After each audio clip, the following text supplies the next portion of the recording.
저는 어노잉어스입니다. 얼마 전 유리스킨 측과 연락을 해보았습니다. 그들의 입장도 듣게 되었고 억울한 마음도 이해가 가더군요.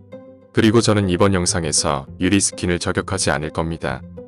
다만 그들의 체험단 모집 방법의 문제점을 지적해보려고 합니다. 유리스킨이 피부과의 사진을 도용했다는 것은 다들 알고 있는 사실입니다. 하지만 사망여우님께 들은 내용이 전부인지라 그냥 피부과 사진을 도용했다고만 알고 있었지 자세한 내용은 알지 못했습니다. 그 자세한 내용을 유리스킨 측과 직접 이야기를 해본 제가 설명해 드리도록 하겠습니다. 우선 그들이 주장하기로는 체험단 사진이 피부과의 것이 맞지만 일부러 그런 것은 아니라고 말합니다. 체험단을 모집할 때는 경품을 걸고 경품을 위해 지원하는 수많은 체험단들의 사진들 중 가장 효과가 뚜렷한 사진 몇 개를 추려서 경품을 전달하고 그 사진들을 광고에 사용하는 형식이라고 합니다. 이번 피부과 사진 도용 사건도 어느 체험단 참가자가 경품을 노리고 피부과의 사진을 가져와서 마치 자신의 후기인 척 했기 때문에 일어난 일이라고 설명을 해주더군요. 하지만 체험단 한 명도 아니고 5명을 랜덤으로 뽑는데 그 5개가 모두 같은 피부과에서 가져온 사진이었다는 것이 너무 지나친 우연이 아닐까 하는 생각에 저는 이 부분을 다시 질문하였습니다.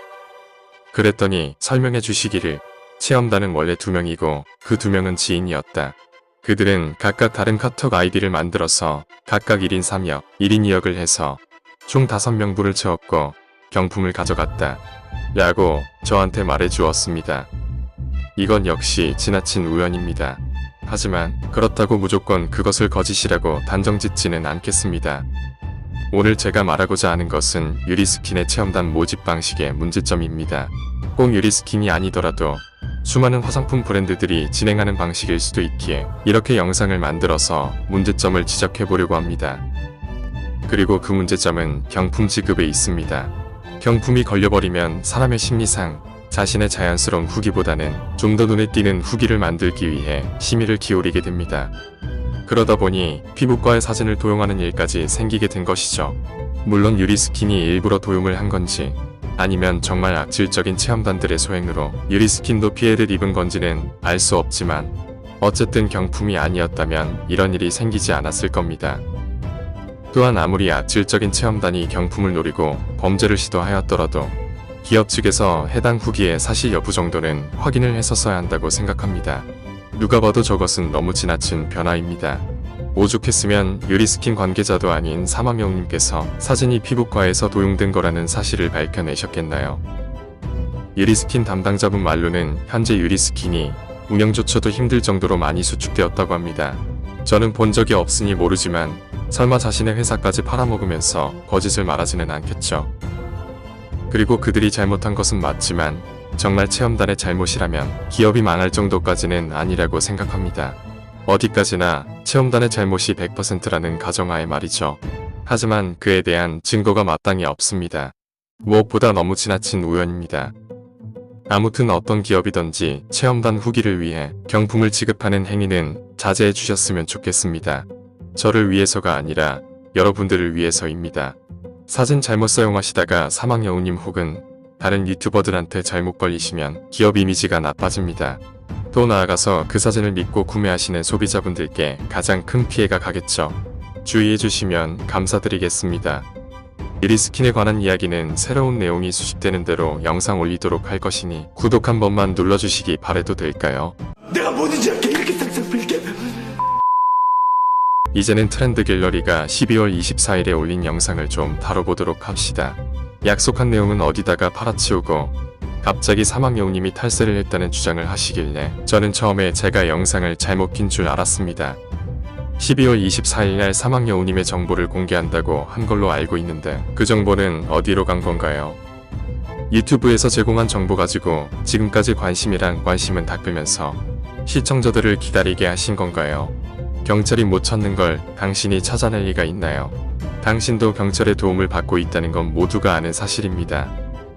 기업들 억울한 거 풀어주겠다고 콘셉트 잡고 하시는 건 이해하겠는데 당신이 운영을 그딴 식으로 하시면 기업들도 같이 욕을 먹는다는 건 좀 눈치껏 스스로 인지 좀 하시지 그러시나요?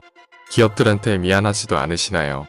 당신만 믿고 기다리고 있을 텐데 이렇게까지 무능력하셔서 뭘 어쩌시려는 건지 이젠 좀 불쌍해 보이기까지 합니다. 저는 기업들한테 나쁜 감정은 없습니다. 제가 싫어하는 건 트렌드 갤러리입니다. 만약 정말로 기업들이 억울한 점이 있다면 저는 기업들의 손도 들어줄 겁니다. 그런데 트렌드 갤러리는 사라졌으면 좋겠습니다. 그냥 모든 게 마음에 안 듭니다. 이번 영상에서 사막여우님의 탈세 의혹과 대포폰 사용 의혹을 제기하시던데 왜 당신의 영상의 내용들은 항상 의혹인 건가요? 도대체 팩트는 어디 있는 거죠? 그저 당신의 뇌피셜로 인한 의혹으로 사람을 범죄자로 만들다니 당신이 그런 식으로 진행을 하니까 욕을 먹는 겁니다. 이걸 설명해줘야 하는 그 머릿속은 무슨 구조로 되어 있을까요? 그리고 뜬금없이 영상 뒷부분에 사실적시 명예훼손을 언급하던데 제가 올린 영상 보시고 좀 느끼신 건 있으셨나 보군요. 사막여우님은 잘못한 게 없으십니다. 그저 사실적시 명예훼손 때문에 고소되실 뿐이죠. 제가 확실하게 현실 직시를 시켜드리자면 당신이 말한 그 의혹들이 사실이라고 한들 기업들이 소비자들을 우롱한 사실은 변하지 않을 거고 사막여우님이 소비자들을 위해 비리를 밝혀주실 사실도 변함이 없을 겁니다. 지금까지 명예훼손 고소한다고 그렇게 난리치더니 능력이 딸리니까 갑자기 탈세 의혹으로 주제를 변경하신 것 같은데 막말로 남이사 탈세를 하던 만세를 외치던 당신이 관여할 것은 아니라고 생각합니다. 탈세를 하였다는 것을 입증시켜서 사막여우님의 기반을 흔드시려는 작전이신가 본데 탈세는 탈세고 당신들이 잘못한 건 잘못한 겁니다. 엄연한 별개의 문제이죠. 저는 이번 영상에서 사막여우님이 탈세를 하지 않았다고 주장하지는 않겠습니다. 아직 확인된 게 아무것도 없거든요. 사실이 확인되는 대로 그에 대한 내용은 영상으로 올리도록 하겠습니다. 그러니까 구독 좀 제발. 자, 꼬리 살랑살랑. 모두들 행복한 크리스마스 보내고 계신가요? 어쩌면 코로나 때문에 힘든 시간을 보내고 있을 수도 있지만 가족들과 또 친구들과 혹은 자신 스스로를 되돌아보는 귀한 시간을 가지면서 한 해도 멋지게 마무리해 보도록 합시다. 이상 언어이너스였습니다.